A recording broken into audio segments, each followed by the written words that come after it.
all this thermal water that we have here. We have it almost everywhere.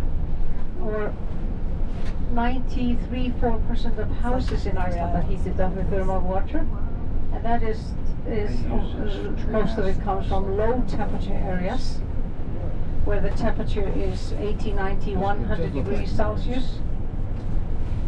Here, this is a high temperature area. Here, the temperature in the ground, 1,000 meters in the ground, is 200, 300 and more. That's the way we divide these low temperature areas from high temperature areas. High temperatures are always inside this Arctic belt, but low temperature areas are everywhere.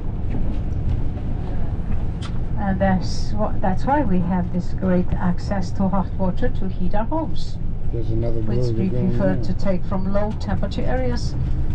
As I was talking about, there are less minerals in the water there, in low temperature areas. So we're driving straight back to Akureyri. It's about 1 hour 20 minutes. I think it is, yeah, 1 hour 20 minutes.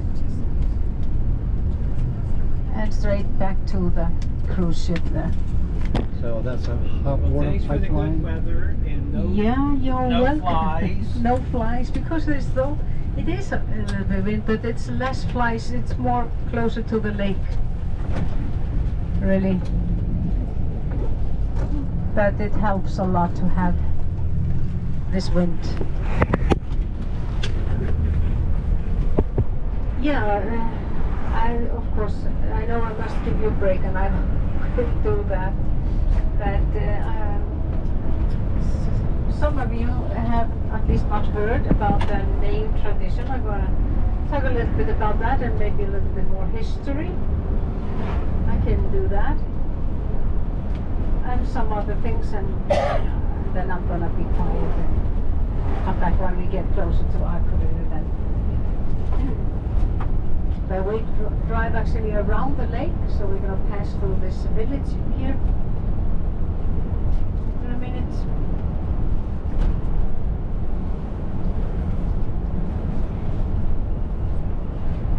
Great view over the lake and all these craters and islands that you see here. A lot of them are like I was talking about, pseudo craters.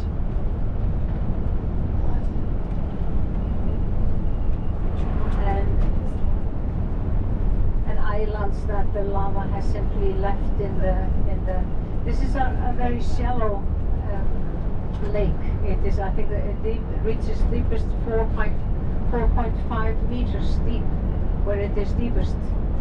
So the rays of the sun shine into the bottom of the lake. One heat warms it up, and one reason that it is it's a lot of life in the. It's fish in the lake. The best. I grew up on a sheep farm here in the north part, and at least my father said that, and I kind of say that too. Maybe because he said that. He said the best trout, smoked trout you get, is from a farm that is here. They were smoking it themselves, and they used peat, from the sheep. They still do, and it's very good. I always buy it when I'm here in Akureyri, in my summer house there. Very good one. So we drove over here when I was a kid and bought a lot of this smoked trout, and that was always from this specific farmer that made it, smoked it this way.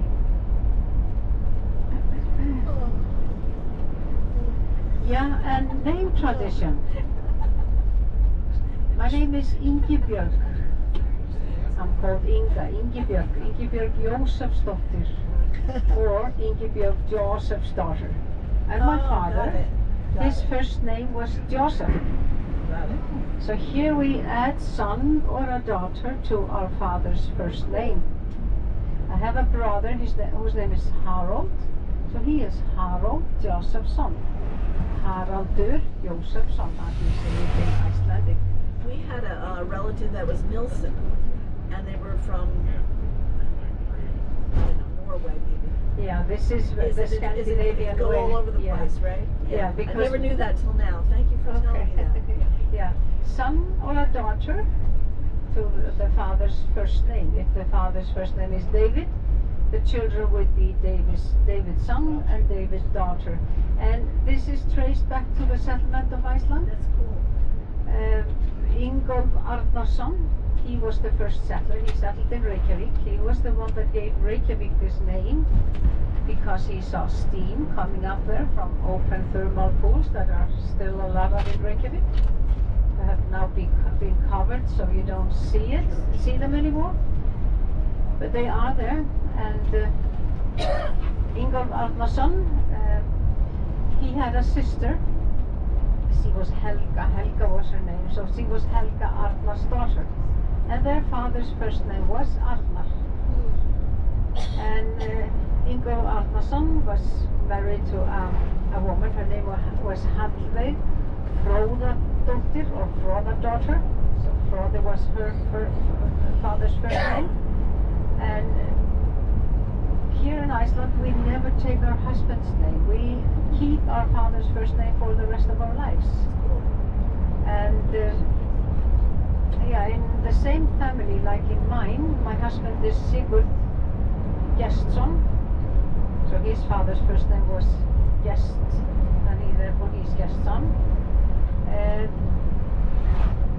So there's Gestsson in our family, there's Joseph's daughter in our family. And then our sons, we have 3 sons, and they are of course all Sigurdssons. So Sigurdsson, Gestsson, and Joseph's daughter. So if we had a girl, she would be Sigurd's daughter. Which we unfortunately didn't get, but we got 3 granddaughters, so that's Yeah, great. except these These are all lava flume. This is a lava from 1734-5. There was this was called the Mývatns fires, and they were started here a little bit in a volcano on your right hand side. Krafla is the name of the Those are volcano, the lava and tubes. it lasted for 4 years with few breaks. And that is this lava field that you see here. But this is all lava. These ones here that you see, this vegetation on top of this is all lava. You can always kind of see with, at least very often you can see from the vegetation that covers them, which one is the oldest one. It can have something to do with, because the moss thrives best if there is a lot of moisture there. If it's in rainy areas. And they like acid. They like ashen? They're like acid. Okay, I didn't know that. Okay. Acidic soil. Yeah. So at home I have to put lime down okay. to kill They the like moss. acidic soil, yeah. To begin with, they don't need any soil. You see them coming. It's always the first. And then you see from, if there is just a moss there, and one lava field, and then there's another with maybe low bushes, you simply know that is the older one.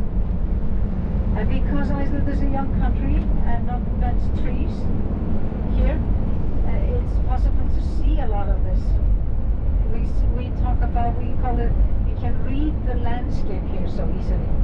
You can see from the shape of the mountains who of them were formed when there was ice covering the island, like the Table Mountains that you see here on the other side of the lake.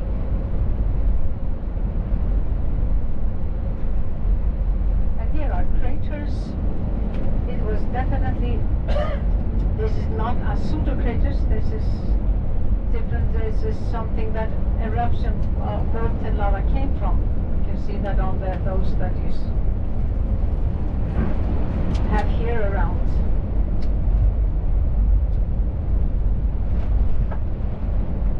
And yeah, if I talk a little bit about history, Icelanders are very proud of having their history from the beginning.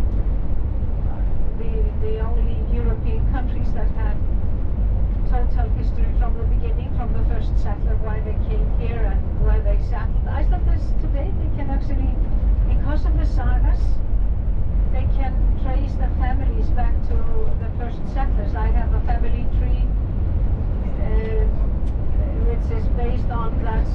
saga of the people in Laxardal Valley, which is one of these family sagas. And the first settler there was a woman. I think she is the only woman that was a settler in Iceland.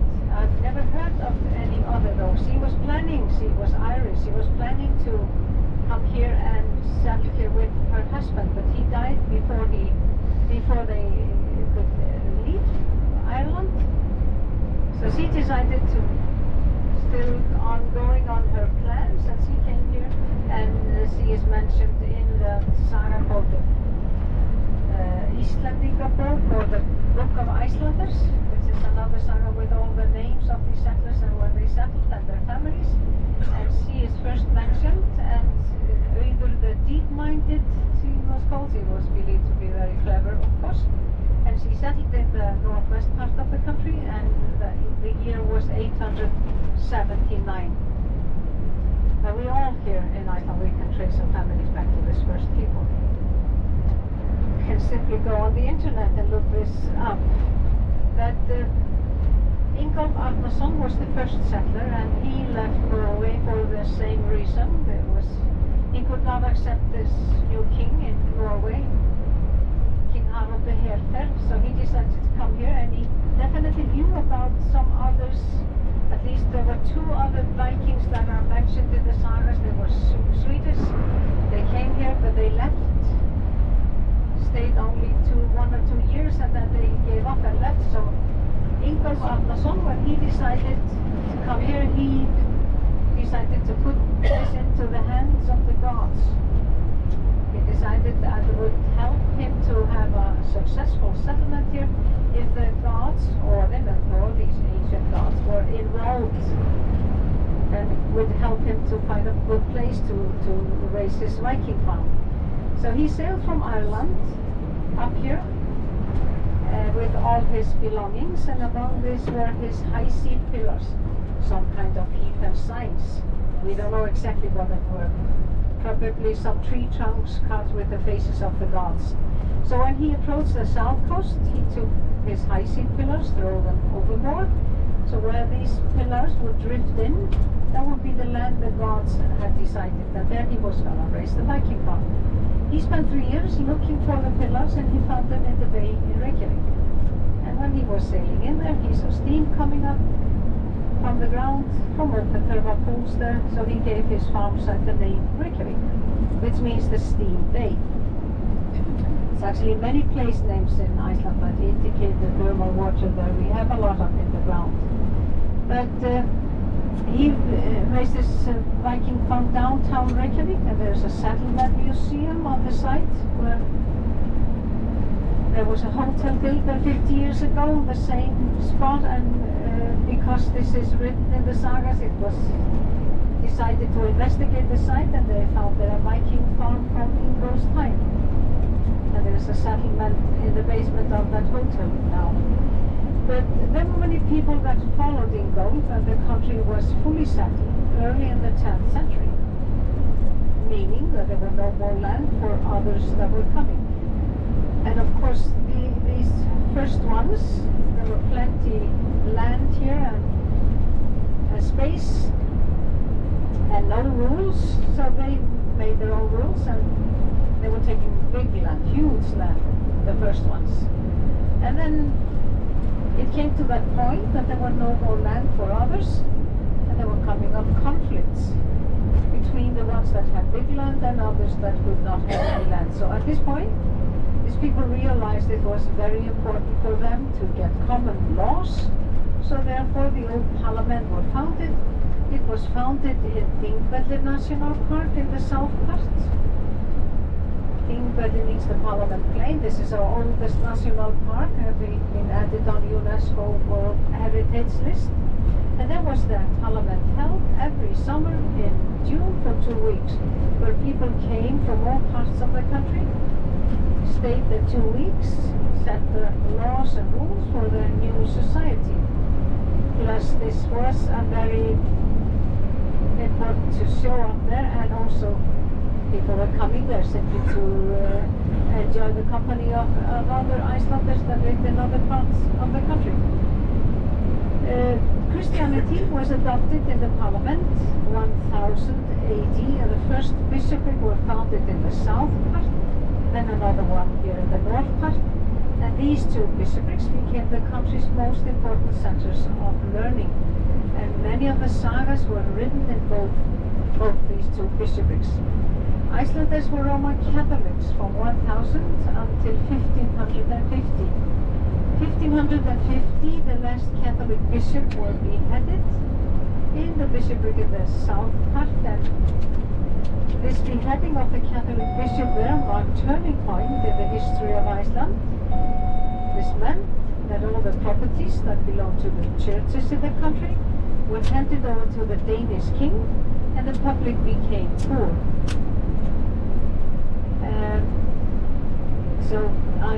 It's at least written that here it starts the dark times in Iceland for some time, but there were other reasons to very volcanic, bad volcanic activity. Anyway, this is 1550. Are we under Denmark? So how did we come under Denmark?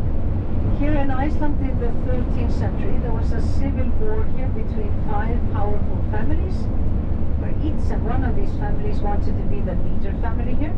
So there were conflicts for about 50 years, and Icelanders were getting desperate for peace, so they decided to give themselves under the Norwegian king. We had, of course, so close connection with the Norwegians because most of the settlers came from Norway. So we decided to give ourselves under the Norwegian king, and we came under Norway 1262. Just about 100 years later, the Norwegians came under the Danish. That was in the so-called Kalmar Union, where all the see the fishermen here. He's catching the big one. Oh, was it there? Yeah, there are maybe more. Maybe this is the same. We see them sometimes here, 2, 3 gentlemen in the river here. Yeah, so 1262 we came under Norway to get peace in the country, and about 100 years later Norway came under Denmark. This is in the Kalmar Union, where all the Nordic countries unified under the Danish Queen Margaret I, where all the Nordic countries came under Denmark, and Norway came this way under Denmark. Iceland was already under Norway, so we simply followed with the Norwegians, and this is how we became a Danish colony. And we were a Danish colony for the next 500 years.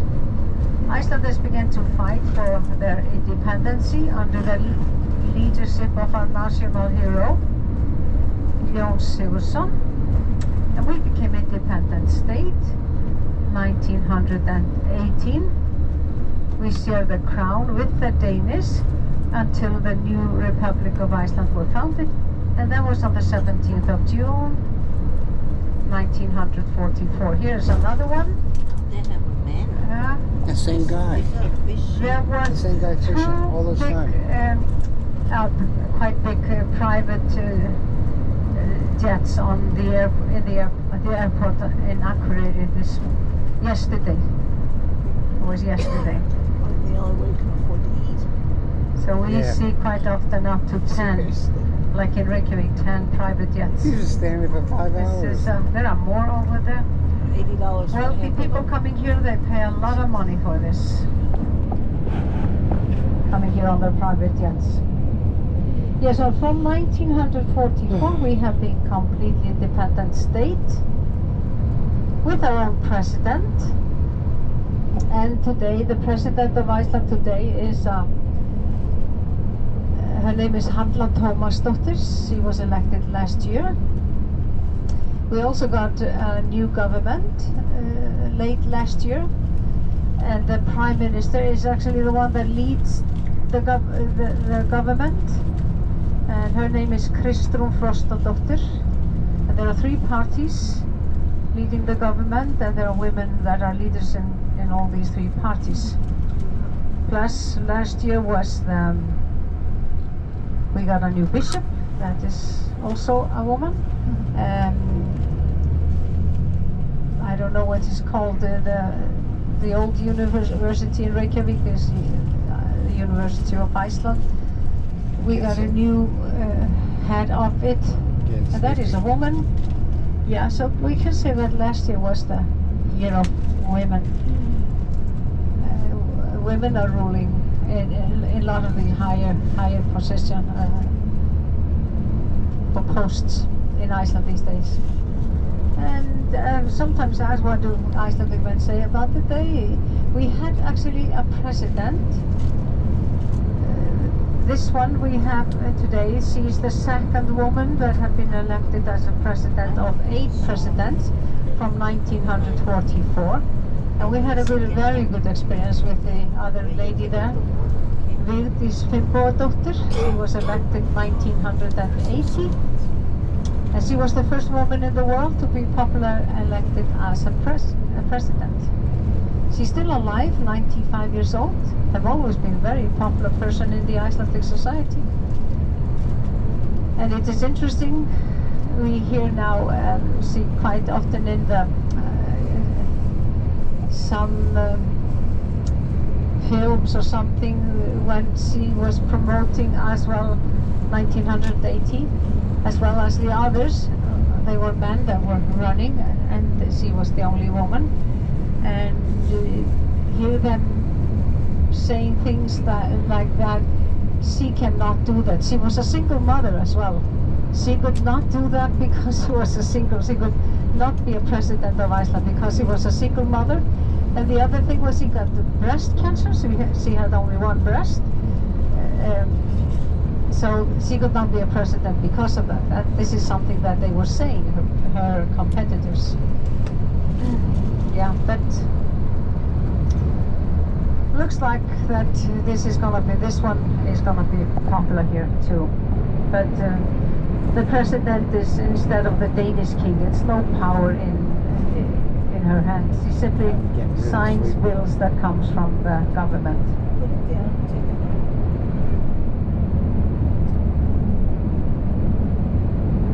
I keep thinking you got some to eat there. So what does it take to buy property here? What does it take to buy a property here? Money. Was that the question? Yes. Yeah. You must be European, members in the European Union can buy properties here, but the only other thing is that you have to have quite a bit of money. I think Iceland is rather expensive country, particularly in Reykjavik. Houses in Reykjavik are very expensive. And we actually have problems in Reykjavik. Do you have to pay property tax? We pay property tax, and we pay a lot of taxes actually. I think Scandinavian countries are the ones in the world that pay highest taxes in all kinds.